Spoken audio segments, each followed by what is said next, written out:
ओम गणेशाय नमः। ओम नमः शिवाय। मैं निखिल ज्योतिष आचार्य आप सभी का मेरे चैनल पर पुनः स्वागत करता हूं। आशा करता हूं कि आप सभी स्वस्थ होंगे। महादेव की कृपा आप सभी पर सदैव बनी रहे। ये वीडियो कुंभ यानी कि एक्वेरियस के लिए बहुत विशेष है, क्योंकि वीडियो है 11 से 17 अगस्त 2025 के साप्ताहिक राशिफल के बारे में। कैसा रहेगा आने वाला सप्ताह कुंभ के लिए। जो मेरा साप्ताहिक राशिफल होता है वो प्रमुखतः चंद्रमा और उनकी गति पे आधारित होता है। चंद्रमा एक ऐसे विशेष ग्रह हैं जो बहुत तेज गति से भागते हैं, करीबन 2.25 से 2.5 दिन में अपनी राशि बदल लेते हैं। उनकी अगर हम केवल साप्ताहिक राशिफल की बात करें तो उस संदर्भ में बहुत विशेषता है। क्यों? पहला, जैसे मैंने कहा, उनकी गति। दूसरा, उनका मन का कारक होना। तीसरा, उनका ये कारकत्व कि वह जिस भी भाव में जाते हैं, राशि में जाते हैं, ग्रहों के साथ संबंध संपर्क बनाते हैं, उनको बहुत एक्टिवेट कर देते हैं। इसीलिए डे टू डे एक्टिविटीज़ पर उनका इम्पैक्ट बहुत होता है और इसलिए साप्ताहिक राशिफल की विशेषता बहुत होती है। चंद्रमा का ये जो गोचर होता है पूरे हफ्ते, ये बहुत ज़्यादा हमारे मूड्स को, हमारे इमोशंस को प्रभावित करता है और अल्टीमेटली वो कई चीज़ों पर अपना असर डालते हैं। और इस अंधकारमय जीवन में ज्योतिष एक मात्र विद्या है जो हमें थोड़ा गाइडेंस दे सकती है। ठीक है, राशिफल सामान्य आधार पर होते हैं, पर फिर भी एक ऐसा ही ये टूल है जो हमें एक सामान्य आधार पे भी एक बहुत अच्छी गाइडेंस दे सकता है। तो इसलिए साप्ताहिक राशिफल की विशेषता बहुत होती है। यदि आपकी लग्न राशि या चंद्र राशि कुंभ है, दोनों ही गाइडेंस के लिए इस राशिफल को देख सकते हैं। जहाँ से ज़्यादा सूट करता है, रिलेट करता है, वहाँ से ऑब्जर्व कीजिए। व्यक्तिगत तौर पर मेरा मानना है लग्न से देखेंगे तो अच्छा, इनकेस नहीं पता तो चंद्र राशि से भी इसको देख सकते हैं। शुरू करते हैं। चंद्रमा आपके धन स्थान यानी कि मीन में आ जाएंगे,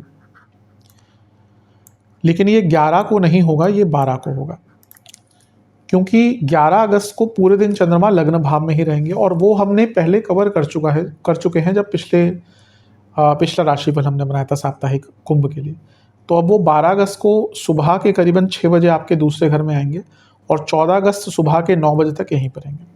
चंद्रमा का धन स्थान में आना एक प्रकार से अच्छा ही होता है और यहाँ पर वो क्योंकि एक अर्थ त्रिकोण के स्वामी हैं, दूसरे अर्थ त्रिकोण में बैठ रहे हैं, ये अपने आप में अंकित कर रहा है कि धन के संबंध में कुछ अच्छा होगा, करियर के संबंध में कुछ चीज़ें अटक रही थी वो भी चीज़ें अच्छी होंगी।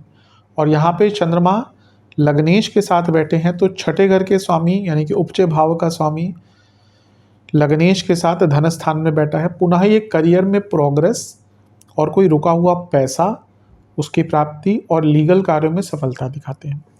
यहाँ पे मंगल का प्रभाव भी है, चंद्र मंगल योग बन रहा है। मंगल 10वें घर के स्वामी हैं, अष्टम में बैठे हैं और छठे घर के स्वामी चंद्रमा से दृष्ट हैं। ये पुनः कार्य क्षेत्र में कुछ अटकते हुए कार्यों को पूर्ण करवाएगा और इवन जॉब चेंज का भी थोड़ा सा योग बनाते हैं। और मंगल खुद क्योंकि तीसरे घर के स्वामी हैं जो उपचय भाव है और चंद्रमा भी एक उपचय भाव के स्वामी है, तो हफ्ते का शुरुआती भाग ही आपके लिए गति लेकर आने वाला है। बस ध्यान क्या देना है कि शनि चंद्र साथ में तो विषदोष बन रहा है और मंगल का प्रभाव भी है। चंद्र मंगल योग तो अच्छा होता है, लेकिन मंगल का प्रभाव शनि पर और फिर ये शनि चंद्रमा पर इम्पैक्ट दे रहे हैं विषदोष से।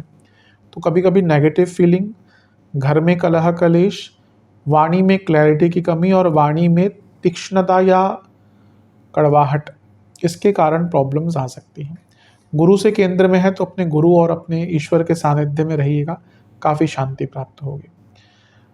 कई चीज़ों में अच्छा प्रभाव है, लेकिन जो मैंने नेगेटिव कहा उस पर ध्यान दीजिएगा। गुस्सा बहुत आएगा, गुस्से पे कंट्रोल। नवांश कुंडली देखिए कि कौन व्यक्ति आपको सपोर्ट करता है और कौन नहीं करता, उसके हिसाब से अपने जीवन में प्रायोरिटीज़ बनाइए। दशांश कुंडली कार्य क्षेत्र में फोकस पर काम कीजिए, बाकी तो सब ठीक है। बिजनेस में ना देखिए आप चेंजेस नहीं ला पा रहे और इसके कारण ना कई मोमेंट्स हाथ से निकल जाते हैं, कई मौके हाथ से निकल जाते हैं। बदलाव लाइए। लव लाइफ, पुरानी जो गलतियां हैं उनको सुधारिए और डिस्कस कीजिए। वैवाहिक जीवन ठीक है, थोड़ी सकारात्मक सोच रखिए, चीज़ें ठीक रहेंगी। स्टूडेंट्स के हिसाब से आपको अपने ना मनोभाव को समझना पड़ेगा। अभी लग रहा है कि आप अंदर से ही आंतरिक रूप से इतने विचलित हैं कि चीज़ों पर फोकस नहीं कर पा रहे। पहले अपने आप को आंतरिक रूप से शांत कीजिए। सेहत के दृष्टिकोण से पेट के रोग, नसों के रोग, आंखों के रोग, दांतों के रोग, सर्वाष्टक में आपका तीसरा घर बली है। यह अंकित कर रहा है कि हफ्ते का शुरुआती भाग जीवन को गति अवश्य प्रदान करेगा।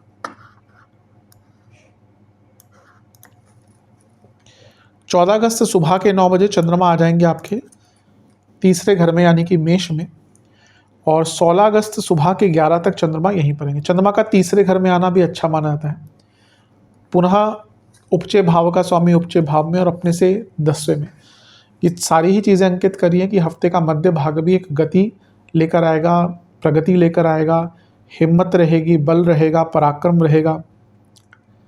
यहाँ पे मंगल की दृष्टि अभी भी है और मंगल कर्मेश है और तीसरे घर के स्वामी है, यानी कि बहुत गति मिलेगी, कई रुके हुए कार्य पूर्ण होंगे, अपने अंदर हिम्मत रहेगी कुछ कार्यों को पूर्ण करने की। केतु का प्रभाव भी है, गलतियों को सुधारने का मौका, मंगल केतु का प्रभाव यानी कि स्किलफुल कुछ करने का मौका। ये सारी ही चीज़ें अंकित कर रही हैं कि इस समय आपका काफ़ी अच्छा है। कुछ मौके जो हाथ में नहीं लग पा रहे थे, कुछ अपॉर्चुनिटीज़ जो हाथ से छूट गई थी, कई चीज़ों में आपको यहाँ पे अच्छा रिजल्ट प्राप्त होने वाला है। बस ध्यान क्या देना है, चंद्रमा अग्नि तत्व की राशि में है यानी कि मेष में, केतु अग्नि तत्व, मंगल अग्नि तत्व, तो गुस्सा भी रहेगा, अति उत्साह भी रहेगा, जल्दबाजी में कई कार्य पूर्ण करने के चक्कर में अपना नुकसान करा बैठेंगे, इस चीज़ से बचिएगा। अदरवाइज ये समय अच्छा है। नवांश कुंडली, कनेक्शंस और कम्युनिकेशंस को इन दोनों ही चीज़ों पर ध्यान दीजिएगा। दशांश कुंडली, कार्य क्षेत्र में ठीक है सब, बस ज़्यादा इधर की उधर मत कीजिएगा। बिजनेस के हिसाब से आपको पता है कि बिजनेस ठीक चल रहा है, पैसा आ भी रहा है, लेकिन फिर भी आपको ये भी पता है कि बहुत चीज़ें हैं जो जिसमें कमियां हैं, उन कमियों को दूर कर लीजिए। लव लाइफ, शब्दों का चयन बहुत इंपॉर्टेंट होगा, कम बोलिएगा और सोच समझकर तोल मोल कर बोलिएगा। वैवाहिक जीवन, आप थोड़ा सा शांत स्वभाव के रहिए यहाँ पे, उसका बहुत वो चीज़ बहुत काम आएगी, क्योंकि ऐसा लग रहा है कि आपके पार्टनर को गुस्सा बहुत आएगा इस टाइम पे। स्टूडेंट्स, अपनी ही गलतियों से अपने अपने कामों को ख़राब कर रहे हैं आप, इस पर विचार कीजिएगा। जैसे मैंने पहले भी कहा था ना, आंतरिक रूप से अपने आप को शांत करिए पहले। सेहत के दृष्टिकोण से पेट के रोग, गले के रोग और हड्डियों के रोग, सर्वाष्टक में आपका तीसरा घर बली है, ये अपने आप में अंकित कर रहा है कि उत्साह तो रहेगा, लेकिन ये अति उत्साह में कन्वर्ट होने में टाइम नहीं लगेगा। थोड़ा सा इस पर ध्यान दीजिएगा। 16 अगस्त सुबह के 11 बजे चंद्रमा आ जाएंगे आपके चौथे घर में और सप्ताह के अंत तक यहीं पर रहेंगे। चंद्रमा का चौथे घर में आना ठीक है, वो उच्च के हैं, लेकिन बहुत अच्छा नहीं माना जाता, क्योंकि कारको भावनाशाय दोष लगता है। छठे घर के स्वामी चौथे घर में कलह कलेश फिर से जैसे हफ्ते के शुरुआती भाग में हुआ था। अच्छी चीज़ यह है कि कोई लीगल कार्य प्रॉपर्टी का अटक रहा था या अदरवाइज कोई, क्योंकि छठे घर के स्वामी अपने से लाभ में है, कोई लीगल कार्य, कोई लिखा पढ़ी के काम अटक रहे थे, वो यहाँ पे पूर्ण हो सकते हैं या उसके पूर्ण होने की संभावना कुछ हो सकती है। चंद्रमा छठे घर के स्वामी हैं तो चौथे घर में है, तो अगर किसी दोस्त आदि से या कलीग से भी कुछ तालमेल बिगड़े थे, उनको ठीक करने का मौका मिलेगा। लेकिन क्योंकि चंद्रमा यहाँ पे उच्च के हैं और कारको भावनाशय दोष युक्त हैं और शनि का प्रभाव भी है, तो विषदोष दोबारा बन गया, तो इमोशनल लाइफ के लिए टाइम बहुत वल्नरेबल रहेगा। छोटी छोटी बातों पर आप उदास भी हो जाएंगे, कभी टिमिड हो जाएंगे, कभी फ्रस्ट्रेट हो जाएंगे, घर में फिर से कलह कलेश होंगे। माता जी की सेहत के लिए भी थोड़ा सा ध्यान दीजिएगा, लेकिन ज़्यादा ध्यान आपको अपने इमोशनल लाइफ पर देना, क्योंकि ना यहाँ पे आपके इमोशंस आपके कंट्रोल में आएंगे ही नहीं और उसके कारण कई गलत कार्य आप कर सकते हैं। नवांश कुंडली बता रही है कि अपने संबंधों पर विचार कीजिए, कौन अपना है कौन पराया है, ये परख आपको ढूंढनी पड़ेगी। दशांश कुंडली, कार्य क्षेत्र में ठीक है, ज़्यादा उत्साह में आकर काम मत कीजिएगा।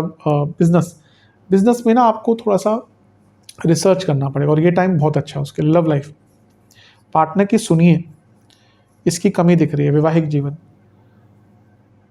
आप एक होता ना कि आप भले अपने लाइफ पार्टनर का कितना भी इज्जत करते हैं, प्यार करते हैं, पर आज का टाइम ऐसा है कि ना जताना पड़ता है।